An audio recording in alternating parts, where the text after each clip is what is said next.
Hello YouTube, I'm back with another video. This is going to be another sketch with me video, and this time it hasn't taken me months or weeks or a long duration of time for me to make the next video. I keep saying this, but I'm gonna try to adhere to a schedule. I'm not gonna bet on it though, because the real life, it'd be crazy. So speaking of that, I was just out the other day with a friend, and we're just going through Soho, and we came across a book. I'll tell you right now, it has been a cool minute since I've entered an art store, and due to working a 9 to 5, having my iPad, I usually don't have a reason to draw. Well, I do have a reason to draw traditionally, but I usually use pencil and paper that I have here. But I never really had a reason to go inside an art store for the longest time, ever since I graduated. But as I was going through the store, I saw Copic markers, and that brought me through a huge nostalgia trip, because I remember Copic markers was the one thing that, if you were an artist, that was the best thing you had, next to, of course, a drawing tablet. But this was during the time where iPads were not the biggest thing, or they weren't the go-to drawing thing, and this is when Wacom, or Wacom, however you want to say it, has like a huge monopoly on the drawing tablet, sphere. So this is before Huion, this is before XP Pen. It was just, if you wanted to be an artist, you either had good art supplies, Copic markers being the one thing, or you had a Wacom tablet. For me, the first tablet I ever had was an Intuos 4 medium, and I remember I had to beg my mom to death, because I was like, what? How old was I? I know I was in middle school when I first had it was at the tail end of middle school that I had my first drawing tablet. How old was I? Young is how old I was. But I had no right being that young and getting a drawing tablet. This was when I was seeing artists like Sophie-chan, if anyone remembers that YouTube artist. Is she doing anything right now? I don't know. After this video, I'm gonna look her up if she still makes videos. But she did videos like on this program. The program being, of course, Paint Tool Sai, I think, or Manga Studio 3 or 4. It was a program, right? And that she was doing her artwork, and I was like, how is she doing this? Like, was she? Being the naive young person that I was, I thought that she was using a mouse, and that you just had to get good at using the mouse.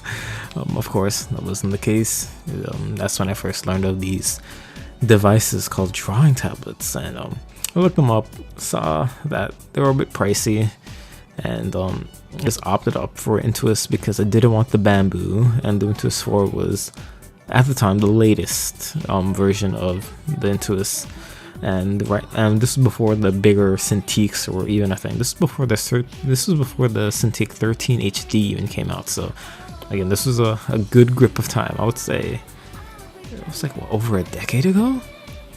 Oh my god, it was, because that was a while ago. But yeah. Before again drawing tablets, most artists will of course do traditional, and to color the artwork, people would use Copic markers. The thing with Copic markers, if I recall, they were expensive. Let me see how much. Yeah, to like get a good pack of like 36, and 36 or 12. If you're getting a pack of 36, you're paying over $100 for markers, and that's not even including the types. Usually, if you're gonna get Copic markers, you get the Copic sketch, because those have the brush tip, and you'd want that. And ooh, did they feel good? And I remember my art teacher back in middle school, since I loved art, she was kind enough to gift me a basic set of 12 Copic markers for my graduation, and that was the nicest thing she ever done for me. Like, whoa. And I didn't know how to use them either. I, being of course ignorant, and being a kid, I thought that this would be the key to unlock my skill as an artist. And I was pretty dumb, because not only did I thought that for Copic markers, I thought the same for the tablet. Needless to say, that wasn't the case. I will say, if I go back to copic markers now, I now know how to use them properly. Like, I now have a good grasp of technique because, of course, art school definitely taught me things on how to control my art tools. And I'm same with tablets. I remember the first program I used for my Intuos was Photoshop Elements. Then it was Sketchbook Pro or Autodesk Sketchbook. And then it was GIMPs because I was too broke to get any version of Photoshop. But GIMPs was still good for what it was, honestly. It was like, I don't want to say it was a bootleg version of Photoshop because that's what Photoshop Elements was. GIMPs wasn't even bootleg version of that, if that made sense.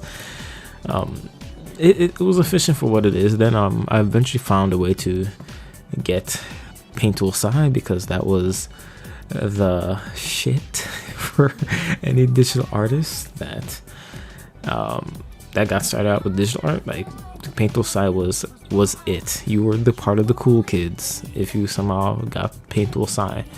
And again, this was before Clip Studio. This was before CS6, CS5. This is before, actually, it's before the CC subscription base. It was the time when you could buy Photoshop once, but it was like $500 or $600, which I'm broke. I'm still broke. I was broke then. I'm broke now. I'm not doing that. But it was definitely a nice beginner phase when I was learning to do art. I definitely learned the hard way for thinking that the tools would be the way to get better at art, which I guess, like, that's all up to your skill. Like, you just have to get better with time. Even more so if you're going from traditional to digital, because the skills sort of don't carry over as well as you think you would, especially since you are doing some hand-eye coordination with a tablet like the basic Intuos 4. And again, I was broke, so I didn't have the money to get an on-screen tablet where you actually saw what you were drawing. Oh my god, my devices are making noises. But that was then. Now I have access to. I have my own Cintiq. I have my own iPad Pro. So I'm not into like living the life because I'm so broke.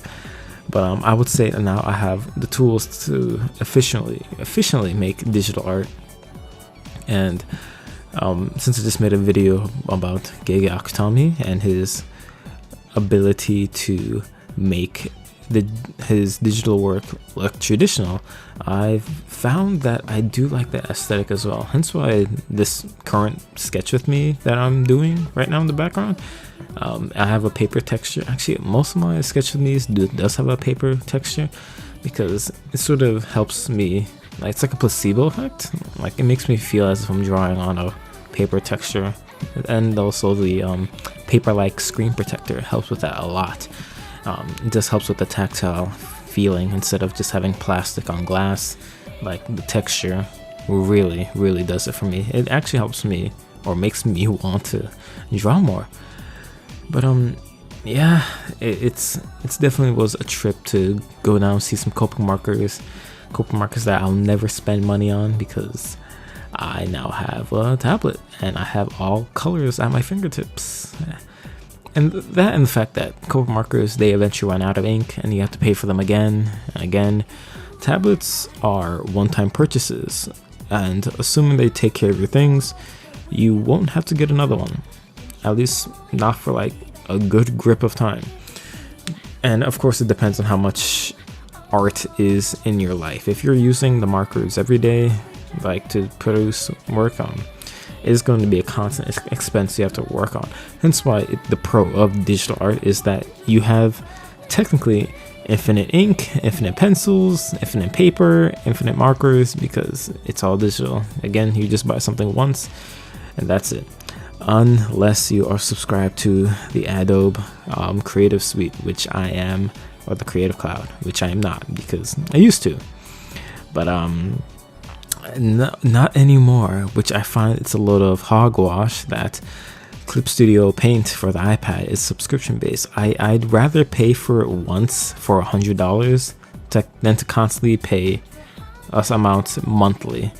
And since I'm not really well, I am monetized on YouTube now, but since I'm not really getting that much money from my YouTube, that I don't know how much is the subscription. I don't know, but that amount, it racks up monthly. It really racks up, and I'm broke again, as I mentioned a lot through this video. I'm broke, so I can't really do that, which is why Procreate is really pulling through for me. Procreate is currently my go-to like art program.